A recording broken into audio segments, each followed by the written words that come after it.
अल्लाहू अकबर.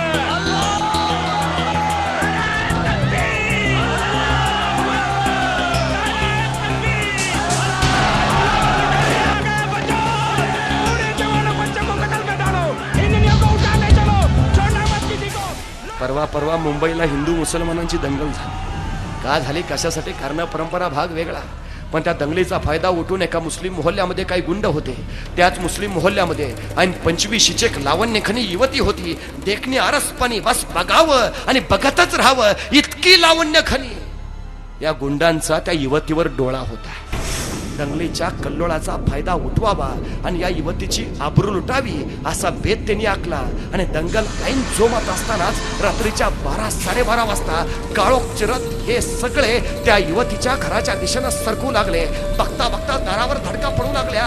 आतली युवती बावरली, शहरली, घाबरली. खिडकीतनं बघितलं, गुंड दिसले. इरादा ध्यानी आला. जशी जीवाच्या आकांताने पळत सुटली. मुंबईच्या रस्त्यावर रात्री 12-12:30 बेभानपणे पळते. गुंड पाठलागावर आहेत. तिला कळून चुकलं, या गुंडांच्या तावडीत जर सापडलो तर आपल्या आबरूची लखतर इथंच रस्त्यावर टांगली जातील. बेभान पळते. जीवाच्या आकांताने काळोखीरा धावतीये. धावता धावता एका बोळात शिरली. बोळातल्या एका घरात तिला उजेड दिसला. दफाप त्या उरानं दारा पुढे आली. दार ठोठावलं. दार उघडलं गेलं. दारात उभा होता ऐन तिशीचा एक हिंदू युवक.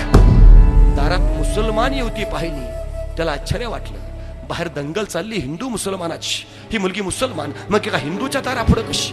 त्याने विचारलं, काय हवंय? ती युवती म्हणाली, काय गुंड माझ्या पाठलागावर आहेत. एका रात्रीपुरता मला आसरा मिळेल का? माझी आबरू लुटायचा बेत आहे त्यांचा. हा युवक म्हटला, निश्चिंत आत ये, घर तुझंच आहे. तिला आत घेतलं. स्वतःचं अंतरून पांघरून दिलं. सांगितलं, शांत झोप इथं. इथं तुला कुठली भीती नाही. मी स्वतः दाराशी राखण करत राहतो रात्रभर. ते गुंड परत येणार नाहीत, तुला त्रास देणार नाहीत. बिनगोर राहा. ती युवती झोपी गेली. हा दाराशी राखण करत बसला. ते गुंड परत येणार नाहीत, त्या युवतीला त्रास देणार नाहीत. पण राखण करता करता डोक्यात विचार आला, बाहेर दंगल चालली हिंदू मुसलमानाची. ही मुलगी मुसलमान, मी हिंदू. मग एका हिंदूच्या घरात तिनं आसरा मागितलाच कसा? तिला भीती नाही का वाटली? आणि ते गुंड तिची आबरू लुटायच्या उद्देशाने तिच्या पाठलागावर आहेत. मीही घरात एकटाच आहे, मीही तरुण आहे. मनात आणलं तर आता या क्षणी इथंच या युवतीची आबरू मी लुटू शकतो. हिला माझ्या तावडीतनं वाचवणारही कुणी नाही. मग कुठल्या भरोशावर माझ्या घरात तिने चिंत थांबली आहे? रात्रभर विचार केला, उत्तर मिळालं नाही. सकाळ झाली. ती युवती जायला निघाली. जाताना तिनं आभार मानले. न राहून यानं विचारलं, बाहेर दंगल चालली हिंदू मुसलमानाची. तू मुसलमान, मी हिंदू.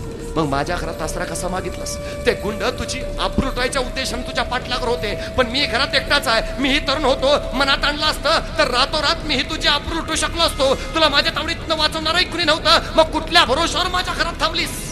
त्यावेळी ती युवती म्हणाली, त्या गुंडांच्या तावडीतनं सुटण्यासाठी बेभानपणे मी पळत होते. मुंबईच्या रस्त्यावरनं सैरा वैरा धावत होते. धावता धावता या बोळात शिरले. बोळातल्या तुझ्या घरात मला उजेड दिसला. दपाप त्या उरानं मी दारा पुढे आले. पण दार ठोठवायच्या अगोदर तुझ्या घराच्या उघड्या खिडकीतून मी आज डोकावून बघितलं तर तुझ्या घराच्या भिंतीवर मला शिवाजी महाराजांचा फोटो दिसला. आणि मगच मी दार ठोठावलं. कारण मला माहिती आहे, ज्या घरात शिवाजींचा फोटो आहे त्या घरात कोणाच्याही आबरूला धोका नाही. गेल्या 350 वर्षानंतरही माझ्या राजाबद्दल जनमानसांच्या मध्ये जी प्रतिमा आहे ती ही प्रतिमा आहे. शिवाजी राजे स्मरणात आहेत ते एवढ्यासाठी. त्यांचा जय जयकार आहे तो एवढ्यासाठी. त्यांच्या विचारांचा जागर आहे तो सुद्धा एवढ्यासाठी. मी मराठी भाषेतला शिवाजी आहे.